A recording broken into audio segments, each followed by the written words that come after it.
kani maayo kaayo nga event nga magkahiusa ta usab kay aron magpadayon ta sa atong movement sa kooperatiba nga angay gyud magtinabangay ang atong Tri-City Cooperative Month celebration for Cebu, or rather for Cebu na ba, Tri-Cities. So mo ka na, karon this is a first time and we are so very happy.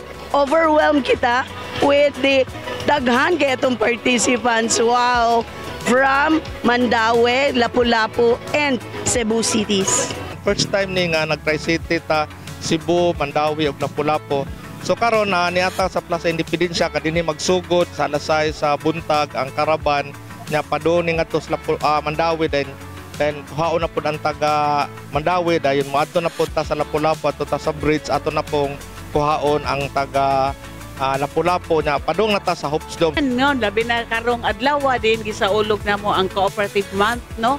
Kay October magina supposedly ang atong ipahigayon nga kanang kalihukan.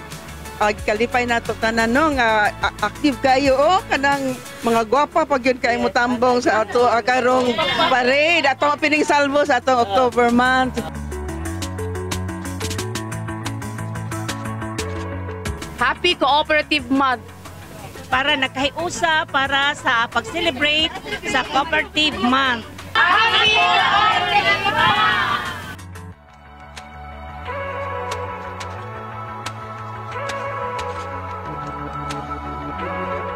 Panginauta pinagi nini mapukaw ang atong mga kaigsunan, ang atong gobyerno nga atong tabangan ang ato ang kalihukan sa kooperatiba. This is the biggest what we call cooperative gatherings during the Cooperative Month. So again, happy anniversary for the Cooperative Month.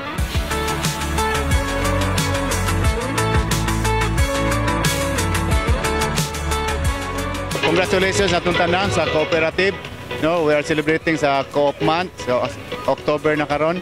So ang kanip mo ni pinaka-first nga nag-celebrate ang Tri-City. Sa ato pag yung palabman o padakon ang unity, ang unity sa cooperative.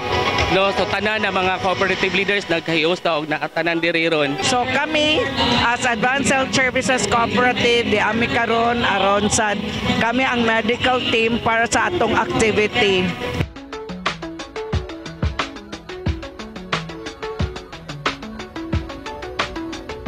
atong gi-celebrate diri sa Region 7 mao karon ang ato ang opening sa atong Cooperative Month. Kauban nato ang nagkadaiyang mga multipurpose cooperative o mga cooperative diri sa region sa Tri-Cities. Ang bulan sa Oktubre gi-deklara man gyud siya no as a Cooperative Month.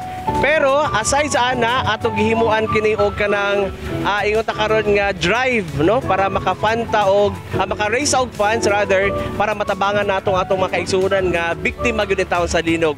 No supposedly nga ingon ta karon nga dili lang ta magselebrar og kanang Cooperative Month but ato po siya gihimo nga maka provide ta og initiative no para nga makatabang gyud ta instead nga ingon ta nga individual ang atong matabang sa sa atong mga ikaigsunan nga biktima per cooperative ato na siya gihimo nga venue para nga ma-pool nato tanan nato resources hindi usa nga kusog hinuusa nga kanang tabang nato sa tanang kooperatiba para mas dako og epekto and then mas makabuluhanon or yung meaningful and impactful ang atong activity karong adlaw.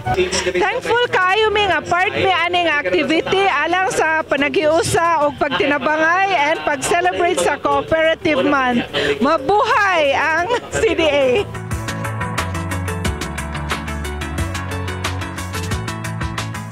We are making this occasion also as a campaign for cooperatives or cooperative officers and members nga muapil ta sa ato ang panawagan sa pagtabang nato sa ato mga kaigsunan dito sa norte nga laigo intawon sa kusog kayo nga linog. We from FICO malipayon kayo nga naapil gyud sa programa especially sa kaning Cooperative Month karong adlaw nga gipahigayon under here sa Cebu areas. So inubanan sa Lapu-Lapu branch, Cebu City o ang Mandawi nga branch. Kami sa CVCCO Multipurpose Cooperative, mas papasalamaton kayo nga usami sa mga cooperative din sa Cebu, kami sa Cebu City, Mandawi o Lapu-Lapu City kaning Tri-City Cooperative Month celebration. I'm very happy to observe this is a significant event considering that we are celebrating the International Year of Cooperative. At the same time, this is the first time ever the collaboration, the convergence of 3 cooperative development councils of Cebu City, Mandawi City, and Lapu-Lapu City. Of course, spearheaded by the Regional Cooperative Development Council as well, and our regulatory agency, CDA.